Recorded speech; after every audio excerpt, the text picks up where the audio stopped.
Welcome to the journey. Salve, seres humanos, aqui é o Mago Roqueberd. Bem-vindos à Guilda do Mago Roqueberd, aqui no YouTube. Pax et Lux, Senhor, Namastê, Shalom, Axé, Salam Aleikum, Om Mani Padme Hum, o que você se identificar melhor, tanto faz pra mim. Espero que você fique à vontade, independente da sua fé. Eu vou contar pra vocês hoje como é que funciona a mente de vocês. Como os gregos contariam, tá? Eu tenho um carinho especial pelos gregos. Se você gostar desse tipo de conteúdo, se inscreva no canal, bota o dedo da vontade em riste e deixa o seu joinha. Para quem não sabe do que eu estou falando, o dedo da vontade é o polegar. Isso tem a ver com quiromância, o estudo da leitura das mãos. Manja? Bom, enfim, bota pra cima e me ajuda aí. Gente, não é segredo para ninguém que os gregos usavam muitos símbolos, deuses arquetípicos, signos astrológicos para definir perfis psicológicos de pessoas e metáforas para explicar conceitos. Na verdade, isso foi usado por todas as religiões e todas as tradições esotéricas ou povos antigos e povos modernos também. Pessoas gostam de historinhas para contar outras coisas. O que eu vou revelar hoje são conceitos que pouco se fala, mas talvez seja uma das bases da sabedoria grega e sinceramente, eu acho que isso é pouco explorado, tá? Então vamos falar sobre isso. Vou tomar alguns conceitos junguianos para esta revelação e vou lhes apresentar, portanto, consciente, subconsciente e inconsciente, também conhecidos como Zeus, Poseidon e Hades, contados dessa forma muito antes de Freud, Jung, Lacan, Heidegger, sei lá, esses caras que ficam falando de consciência e da mente das pessoas. Vamos lá, se vocês pararem para pensar, Zeus é a consciência. E sobre Zeus, Zeus é o rei dos céus, o que está mais alto. Zeus é o que deliberadamente faz o que você quer, ou faz o que você quer, faz o que quer. Ele tem o controle. Zeus veste e se transforma em outras pessoas. E animais, ele tem máscaras sociais. Zeus é protagonista. Ele é quem mais aparece. Zeus traz o raio, que é literalmente um mapa da consciência, segundo a Cabala. Se você pegar na árvore da vida, o caminho da evolução espiritual é traçado por um raio na Cabala. Já a consciência é o nível mental mais alto. Esta consciência, estar consciente, é saber o que fazer. A manifestação da consciência muda conforme o ambiente. Ou você é no trabalho a mesma pessoa que você em casa, ou na casa da sua avó. Nota como a consciência muda de forma, muda como ela é. Você é a sua consciência majoritariamente, ou pelo menos pensa que é, talvez por aparecer mais por aí. A elevação da consciência, na Cabala, como eu tinha dito, se dá por um raio. Já Poseidon é o subconsciente. Poseidon é o deus cujo reino conecta o céu e o inferno. Em seu reino marítimo, dentro do mar, a visão e a audição é ligeiramente turva. Ou é muito turva, vai porque a água é salgada, pode ser um pouco ruim para os olhos. E seu reino, coisas estranhas acontecem. Mulheres com cabelos de cobra, embora isso não seja exatamente do reino marítimo, tem a ver com as histórias de Poseidon. Gigantes de um olho só, Odisseu encontrou navegando pelos mares de Poseidon. Monstros marítimos, criaturas que parecem ter saído de um sonho. Estão pegando? Subconsciente, sonho, aquela parte da mente mais emocional. Poseidon também é o protagonista, tal qual Zeus. Mas ele tem um papel mais de bastidor, né? Ele influencia as batalhas, às vezes com um maremoto de emoções, que sobrepuja o próprio Zeus. Outras vezes ele tem uma aparência de uma calma oceânica, mas cuja maré nunca para de arrastar o herói, mesmo que silenciosamente. Poseidon é um tridente? Ou pelo menos carrega um tridente? Como eu carrego a minha varinha? As três setas para cima, o número 3, que unifica ao intermediar as três forças, Olimpo, Terra e Submundo. As três setas que indicam o caminho do raio e que, inclusive, em tradições esotéricas, inclusive como a Umbanda, Exu carrega o seu tridente, sempre trazendo três setas para cima. E alguns deuses hindus também trazem essas três setas, sempre sugerindo a elevação da consciência, conciliação de três aspectos que podem dizer que formam o caráter humano. A consciência, aquilo que está no nível abaixo, e o que está no nível muito fundo. Nós vamos chegar lá. Calma, que a gente vai chegar lá. Já o subconsciente, não difícil dizer. O inconsciente são os sentimentos abaixo da superfície. Nota que aqui a gente tem o tema de água, né?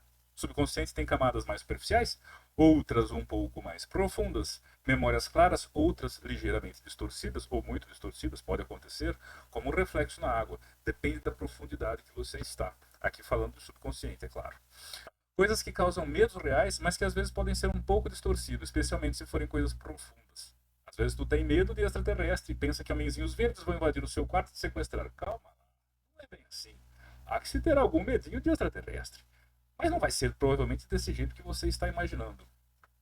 O seu subconsciente é uma parte mais íntima, abaixo da superfície, mas está lá, o tempo todo, influenciando. Que nem uma maré. Tu pega um barquinho, acha que vai fazer um rolê tranquilo, e se você marcar, o barco vai ser arrastado para algum lugar e você não vai nem perceber. Maré. Ou subconsciente. Quando você não gosta muito de alguém, sabe? A pessoa faz tudo pra você, mas por alguma razão sua, exclusivamente sua, você não gosta. O jeito que a pessoa se veste, o jeito que ela anda, ou talvez um ambiente que você...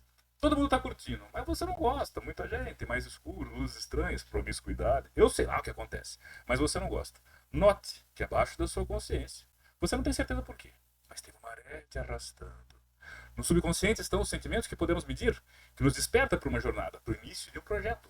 Como a praia que antecede a viagem do marinheiro. O marinheiro, no caso aqui, vai ser a consciência, né? Eu falei que a consciência era Zeus, mas aqui eu represento como, por exemplo, Odisseu, da Odisseia, que é o cara que conscientemente vai para algum lugar, mas um lugar dúbio, um lugar cheio de mistérios, um lugar cheio de fantasia, como descrito no romance. E, finalmente, Hades é o inconsciente. É o Deus das profundezas. Lá fica tudo que morre, tudo que não deseja viver e que não consegue, porque não pode.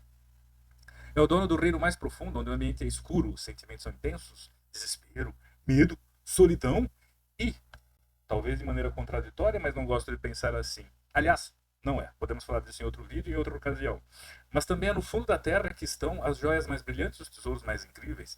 É a barriga da Terra de onde saem os heróis. Sabe aquele papo de que a gente precisa conciliar as trevas dentro de nós, que a gente precisa aceitar, não tentar eliminar essa parte de nós, mas precisamos, na verdade, fazer as pazes com ela? Bom, estamos falando aqui desse inconsciente, dessa parte profunda. O Hades também é um protagonista, tá? Mas esse aparece apenas servindo armas, pelo menos na mitologia. É o irmão mais velho, para quem não sabe não é Zeus o mais velho, tá? O Zeus parece ser mais velho, pelo menos quando ele está no seu natural, mas é o Hades que é o mais velho. Ele tem mais experiência, mas a sensação, pelo menos vendo a história, é que ele perdeu o timing da coisa, sabe?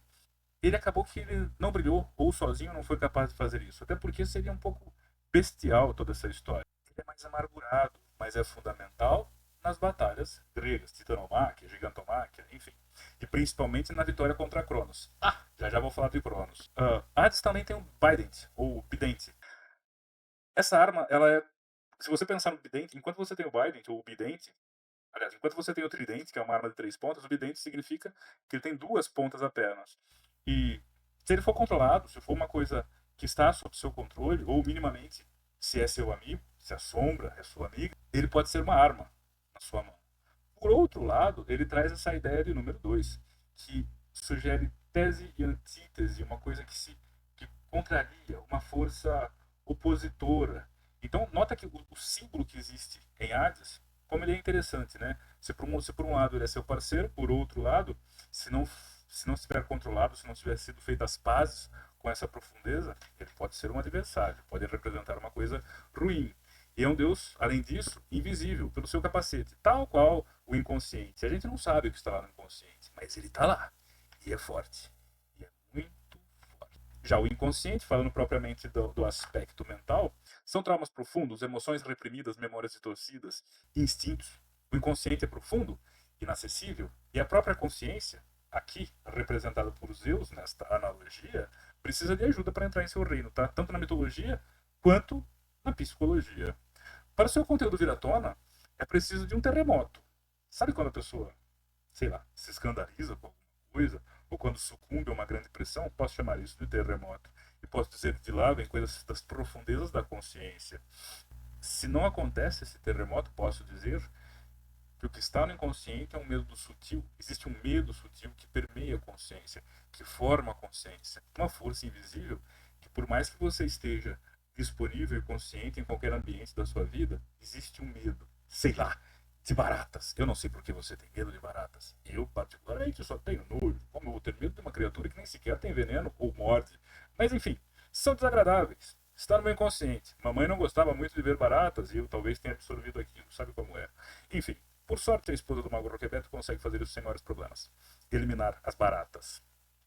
O inconsciente é a sua história, é o que te moldou desde o ventre, sua educação, sua cultura familiar. Quando você não está mais com sua família, é a cultura familiar quando você não está mais na família. É o ferimento que já cicatrizou e cuja dor foi real e que a cicatriz te faz lembrar dela, mas você de fato não a sente mais. Bom, depende da cicatriz e depende do inconsciente. Algumas pessoas sentem coisas por muito tempo.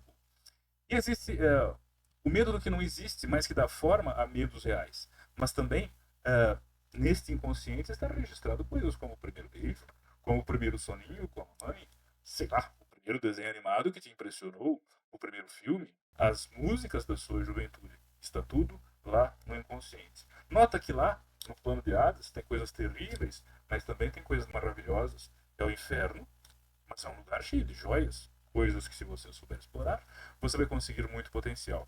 Então, o que eu quero dizer aqui hoje é que, aparentemente, os deuses gregos não narravam as histórias da titanomáquia ou da gigantomáquia. Parece que eles estão, na verdade, contando a história da alma humana na forma de seus símbolos divinos. Inclusive, acho que vale a pena ressaltar que a consciência, o subconsciente e o inconsciente, Zeus, Poseidon e Hades, foram capazes de vencer ninguém mais, ninguém menos do que Cronos. Cronos, que é o tempo. Aqui falamos de uma situação em que o poder da mente, a sua capacidade de conectar todos os aspectos interiores de você, todos os aspectos interiores da sua psique, e você é capaz de sobrepujar o próprio tempo. Se você é uma pessoa cética e está tudo bem em ser, você talvez consiga viver uma vida plena, se compreender todos esses aspectos e se fizerem uma grande reunião no Olimpo com seus deuses e com a sua consciência, seu subconsciente e seu inconsciente. Isso é plenitude. Se porventura você segue alguma linha esotérica, capte esse símbolo. Vencer o tempo pode ser muito mais do que viver plenamente bem, mas alcançar um nível além, um nível superior de iluminação. Entender o que você está fazendo agora, entender aquelas coisas que estão acontecendo em segundo plano. Tu está trabalhando, você está jantando, você está assistindo um filme conscientemente, mas tem as lembranças das coisas que você precisa fazer, as coisas que você gostaria de ter feito, coisas que estão no seu subconsciente. Basta você pensar um pouco e vai se lembrar delas. E finalmente conciliar os traumas, as coisas que formaram o seu caráter desde que você era apenas uma criança. Esses três deuses vencem o próprio tempo. Bom, veja quantas coisas dos gregos são aproveitadas até hoje pela psicologia e pela filosofia. Tantos termos, e se observar com olhos atentos, quantas coisas estão ainda lá. Como se eles soubessem mais do que a gente pode imaginar, mais do que demorou milênios para ser descoberto e posto em livros por grandes pensadores, não há que se negar. Freud, Jung, Lacan, outros grandes estudiosos da mente humana. Para mais conteúdo como este, siga o Magro Roqueberto nas redes sociais. Se quiser me ver ao vivo, estou na Twitch e na Kik. E às quintas e sábados, embora eu ache interessante você me seguir no Instagram, porque lá eu posso mudar o calendário das lives, eventualmente, por causa de algum fim de semana ou compromisso que pode ter algum desses dias. De qualquer maneira, lá você me encontra, a gente tira uma cartinha de tarô, marca mapa astral se você quiser, e a gente pode falar sobre muitos assuntos, sempre de natureza, ou quase sempre, de natureza esotérica, ou antropológica, ou psicológica. Se você gostar desse tema, vai ser um prazer te encontrar por lá. Todos os links aí embaixo, tá? Deste vídeo. Durmam nos braços de Morpheus, que ele vos traga bons sonhos e que vocês realizem todos eles. Pax et Lux. Salve mortalidade.